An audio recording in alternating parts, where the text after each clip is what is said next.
Hey guys, number one Marmaduke fan here. It's the end of an era. Volume 18 of Anonymous Noise, the final volume, 1 year later of after starting my quest to read every manga in the library, and I'm gonna be done with the A's. Yes.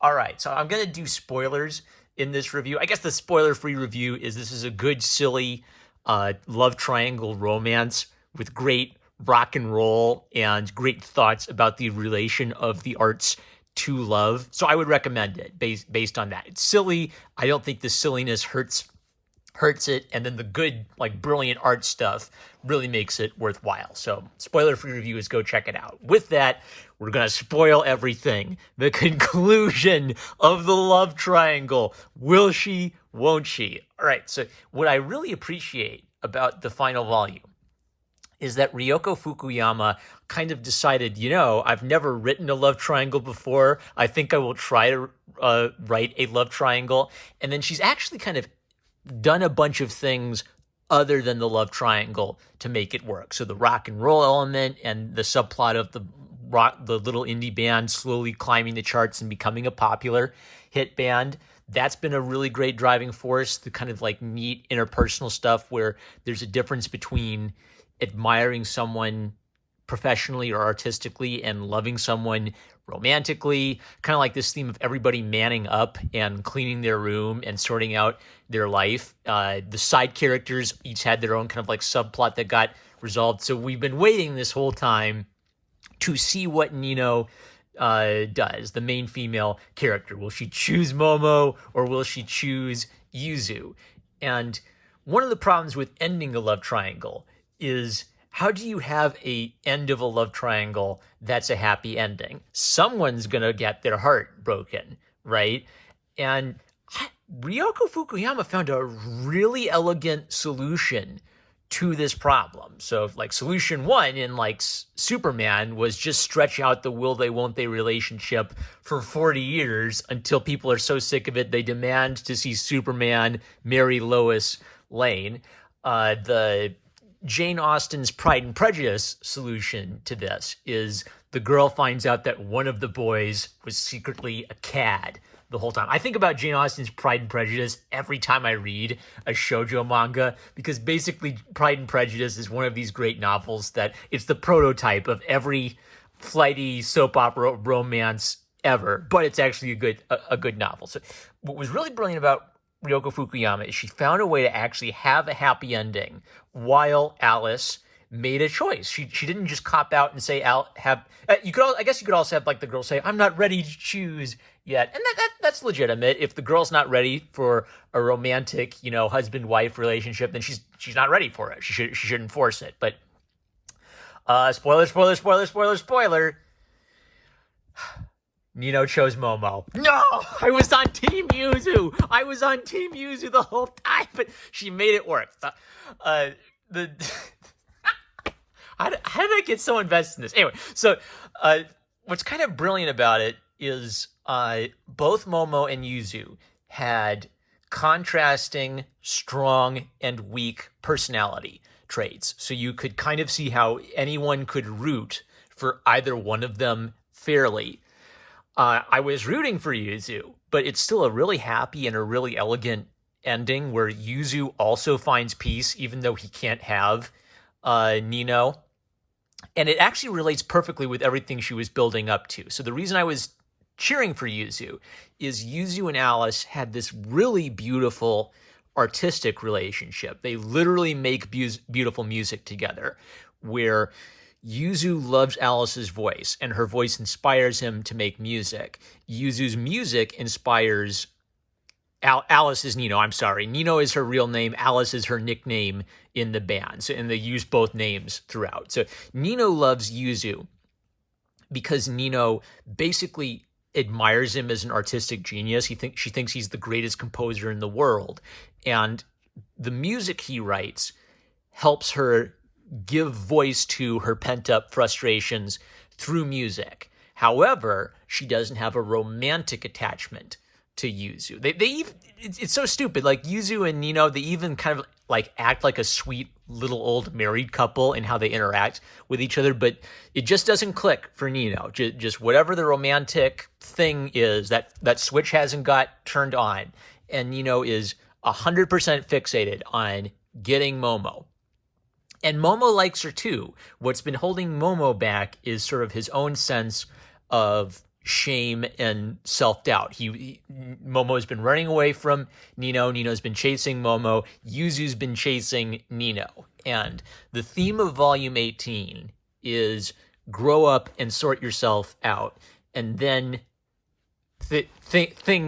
you're afraid that things aren't going to work out. And then somewhat magically, things work out beautifully in the end. So let's flip through it and I'll show you how they are doing this. So one of the subplots the whole time is that Yuzu is so afraid of losing Alice that it's actually kind of like a really negative character trait for Yuzu. He's very possessive of Alice. He'll lie to her. He's afraid that if he tells her how he feels, she's not going to want to sing music with him anymore. He really wants to make music with her forever. And in the last volume, Yuzu basically manned up. He fixed the problems in his life. He had this difficult relationship with his mother. He took some time off school to work through his problems with his mother and grieve the loss of his dad. So Yuzu came back a man, and even Momo kind of noticed, wow, I used to think Yuzu was no big deal. Now that he's back, he's suddenly gotten a lot more manly, and he's actually competition for me.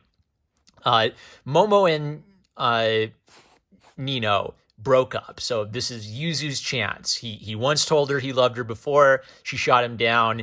Nino and Momo aren't together right now. So this is Yuzu's best chance he's ever going to have in his life to get Nino. And he decides to go for it. They sing, Yuzu and Nino sing together like normal. He kisses her. He tells her he loves her. He tells her, don't wait. Tell me after Rock Horizon what your answer is. So she's about to tell him whether she loves him back or whether she's going to shoot him down. Wait until after Rock Horizon. So it's the band has been on break while Yuzu's been sorting out his life, and they're finally coming back together for a reunion show after a year.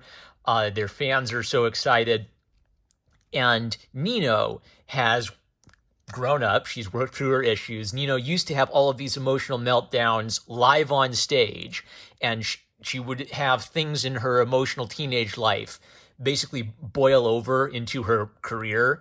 Like someone would break up for her and she wouldn't be able to sing, like all of these stupid teenage drama problems. And Nino has grown up to the point where she's independent enough that if something bad happens to her in a romantic life, it doesn't derail her in her professional life. She is now a musician who's able to stand on her own 2 feet. And what she tells Yuzu is, I'll be singing your music for the rest of my life, no matter what happens. Basically, she sees that Yuzu is stressed, and she respects Yuzu because Yuzu's music helped her at a very difficult time in her life. So she wants to repay him and support him at times when he's in real emotional turmoil. So she gives him this as just kind of like a confidence boost, and then they give like the best show of their life. Everything gels together perfectly. It's one of their really intense rock shows. And then right at the very end, she reveals what she's going to do. I'm going to go tell Momo that I love him. Shot down, like friend zoned to the power of 1,000. And he whispers something to her, and then of course Nino jumps off stage and runs after Momo directly, and the director freaks out because she didn't clear that. There's always something that goes wrong at one of their shows, but this time everything went right in the show, right into the very, very end after they finished the show. Then Nino had her crazy meltdown. So what is revealed is what Yuzu whispered in her ear. Alice, I'm glad I fell in love with you.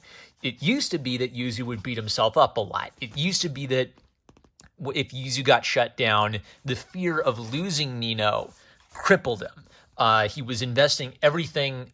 He was kind of investing all of his hopes in maybe she'll love me back this time. And that would kind of turn him into a terrible person who would lie to her. He came back, he manned up, he solved his problems, he started telling her the truth. But now that he's basically willing to let her make her own decision. She makes the decision, no, I love Momo, I'm going after Momo.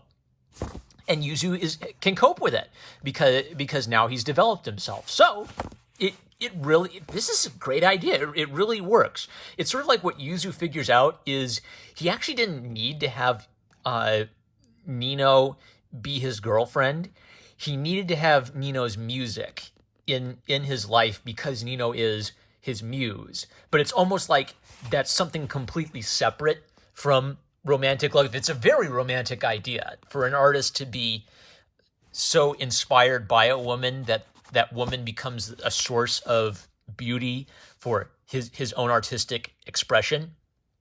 But because now that he's a grown man and he's sorted himself out, being rejected by Nino isn't going to derail his entire life either. Both of them have kind of come to the point where they can work and live without getting everything they want in life. And Nino finally makes her decision. Now, this is just one of the subplots. Kuro had a parallel problem. A secondary character. He used to be in love with his brother's wife. He was tormenting himself about this. He tells his brother's wife, look, I'm in love with you. And she basically sees him as a little boy and kind of like sees him as a cute little boy. And she doesn't even like take it that seriously, which is like the worst way to get shot down. Like not only, no, I don't love you back, but I don't even see you as a man. She said it a lot nicer than that, but that was basically the effect of it. And so Kuro bounces back and meets a new girl who he's crushing on. And this time, because it's not immoral, it's immoral to lust after someone else's wife. This time, he actually can give vent to his stupid romantic boy feelings, and he mans up and he tells her he loves her, and they're going out. And after they like have a conversation and she admits I love you back, he gives her his drumstick and says, now you have the other one, so you have a complete set. And then she puts two and two together. Wait, he didn't give me a drumstick. The only other drumstick I got is from the mysterious masked band. You know, that's such a great idea. So she puts two and two together, and right after he tells her that he loves her and she tells him she loves him, he reveals his secret identity, that he's in the secret masked band, and then just runs away. That's great. And she works well. I mean, she was kind of introduced late, this character, but Ryoko took time to make sure that she got fleshed out enough that, you know, like, guys would like her as a waifu, and Kuro grows up. Kuro had this stupid, immature problem. He was lusting after the wrong woman. He figured it out. He coped with his feeling of loss about not getting the girl he wanted originally. He found a new girl who he loves even more, and it works, because it's actually better if you find someone who loves you back than if you just sort of stupidly pine for the same person forever. Nino runs and finds Momo, and there's more of this stupid cutesy stuff where she says, you know, oh, my face is a mess. You hide in there while I tell you what I have to say. And he opens the window and tugs her hair and says, no, too late. I couldn't wait any longer. And they kiss. So, like Yuzu, Momo also had something that was keeping him from being with Nino. It's really interesting that Momo and Yuzu really paralleled one another. Both of them are very artistically brilliant. Both of them find artistic inspiration from Alice. She's a muse to both of them. Both of them had like really difficult relationships with their mothers that they had to work through. And I guess what happens with Momo is the two of them, if they were destined to be together, like if they're a better fit as a romantic couple, Momo just kind of like worked himself out and grew up a little bit faster than Yuzu did. Actually, that doesn't have anything to do with why Nino chose Momo over Yuzu. Nino chose Momo over Yuzu just because it's sort of like ever since childhood, she's loved Momo. The loss of Momo was something she had to grieve over and basically like destroyed her life. And once she grew up and put her life back together, she wanted to go and tell him the truth one last time, knowing that even if he says no, I'm going to be okay. And then he says yes. So Nino, the love triangle is over. Nino is with Momo, who I was not rooting for. But then we fast forward a couple years. They've grown up a little bit, and we see how the characters have ended up. Kuro and Anne are together. It's just like a happy couple. Haruyoshi and Mio are together as a happy couple. All the subplots are working out. Momo and Yuzu now respect each other. Like the stupid "we both love Nino" thing kind of made like a stupid teenage drama thing between the bands. Like I remember Momo started his band just to destroy their band as a way of like getting in Yuzu's head. And then he grew up and actually they both just started caring about making music and left behind the stupid teenage boy drama. So now they're like working together on music and they really respect one another as musical artists. Yuzu's at peace with the fact that Nino is with Momo. Nino's moving out on her own as a college student to be independent. She kind of makes a point that I'm not going to live with a boy yet because I have to learn how to be an independent person. And then Nino takes Yuzu to the beach. So they're not together. She's with Momo, but she takes Yuzu to the beach and they sing together one more time, knowing that they're going to be making music together forever is their hope. So what she discovers is that she has a different sort of relationship with Yuzu than love or romance. What they have is a shared commitment to music, where Yuzu's music has helped her figure out her life, really given her a path and a direction in life, and she got a chance to do that same thing for Yuzu, so that his life is now going in a positive direction. And it's sort of like he's kind of like one of these weird artistic geniuses. Maybe he shouldn't have a girlfriend because he's just supposed to be locked up in a room composing music 24/7. So he got friend zoned. But he's happy because he figured out his problem and what was holding him back. And he solved that problem. He didn't get the girl in the end, but he solved the problem that was keeping him from getting the girl before. Really interesting solution to the love triangle dilemma. So that's Anonymous Noise. What I think I'll do is I might do like a nice little spoiler-free review, and I'll like tightly edit it and everything, try to compete with Mother's Basement.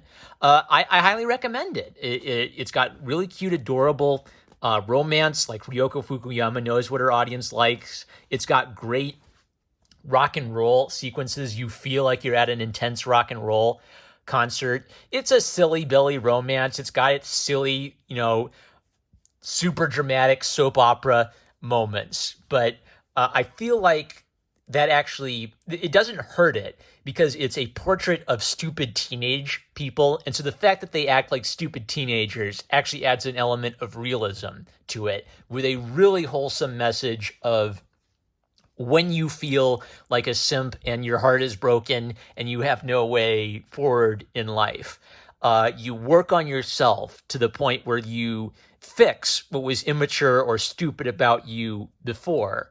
And then you don't always get the girl. You don't always get exactly everything you wanted, but you're on the path towards finding happiness because you're no longer being held back by lies and stupidity. Fantastic. Highly recommend it. I'm #1 Marmaduke fan. I love you guys. Catch you later.